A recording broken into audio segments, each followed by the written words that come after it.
Hi everyone, it's Michelle here. Today I'm going to be showing you how to do some masked stamping using a simple stencil.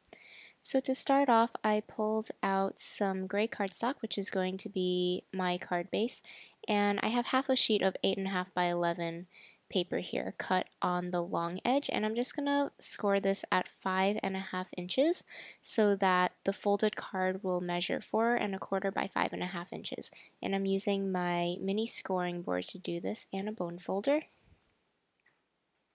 And then I pulled out a stencil that's in a star shape. You can use any shape you want here, but a simple shape works best. So think circles, stars, hearts, squares, things like that.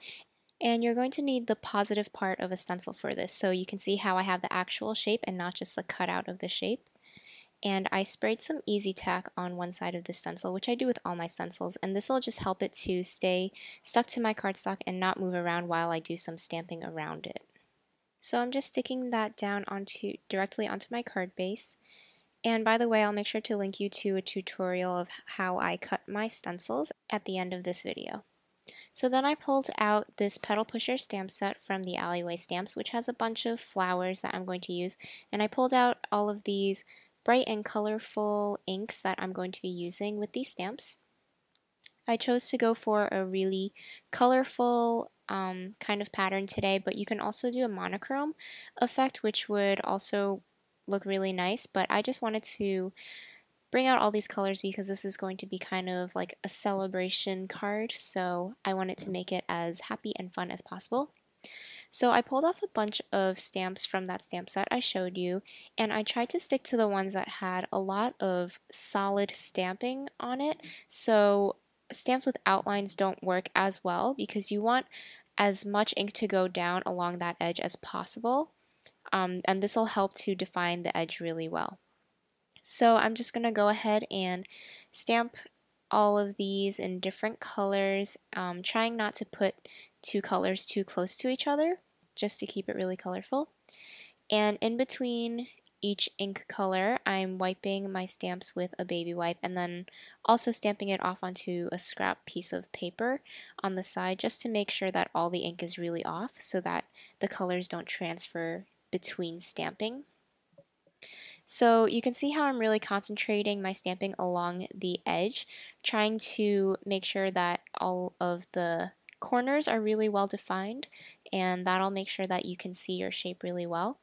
And once the corners and edges are completely stamped off, I can go ahead and fill in the spaces with the smaller stamps. So I started with the bigger stamps and then worked my way to the smaller ones so that I could fit them into all of the spaces in between. And once I have that all stamped out, I am going to remove the stencil and then you'll see all how it was masked off. So here you can already see the shape of where the star was, and it looks really nice, but I actually want to put this back onto my cardstock. And to add some more definition, we're going to be adding some ink, but I just wanted to wipe my stencil off with a baby wipe just to make sure all of that extra ink that was on there doesn't get smudged in there as well. So I'm going to place this directly onto the card where it was before. And again, since it has that Easy Tack on the back of it, you can just smush that down and it'll stick right back in place.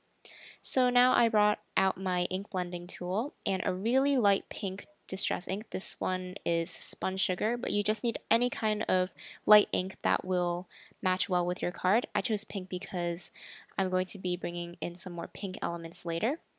So I'm just using that to ink the edges of the stencil. You'll see I'm starting from the middle of the stencil. I'm working my way off of it so that it blends outward and is not too obvious but helps define that shape. And once I take that off, you can see how that really makes a difference, so that you could see the star more. It is a little more obvious now. So now there's this perfect space in the center where the star was masked off for a sentiment, and I decided to go with a thicker sentiment this time because I just feel like, especially with glitter thickers, you can get a really fun effect with that, and since they're dimensional, that adds a lot to this card since I had stamped directly onto the card base, so right now it's just one layer. So I wanted to keep it short and sweet, but still really fun, so I'm adding a yay sentiment. and I'm just placing those down. I sometimes use my ruler just to make sure that everything fits okay and is lined up before I adhere it to the card. But since this is a really short sentiment, it fit perfectly in there. And then I also brought out these glitter pink stars from Freckled Fawn. They're kind of like the same texture as enamel dots, but they're bigger and they have glitter in them, and I think they're really fun. And I wanted to bring in that pink color since this is for a friend who really likes pink. So that finishes off the card, and I really love how the stars match the shape of the star stencil I used. But again, like I said, you can use any shape you want for this as long as you keep it simple and not too complicated. You don't want to use a stencil that has a bunch of different areas missing. You just want one big solid area. But this technique is pretty simple, and it's really easy to make your own stencils too. So on screen here I have some other videos that I've done in the past because I've done a whole series on stencils before. So if you want to check out those videos and how you can make your own stencils, make sure to click through to that. If you like this video, make sure to give this a thumbs up, and you can also subscribe to my channel and find me on Instagram and Pinterest.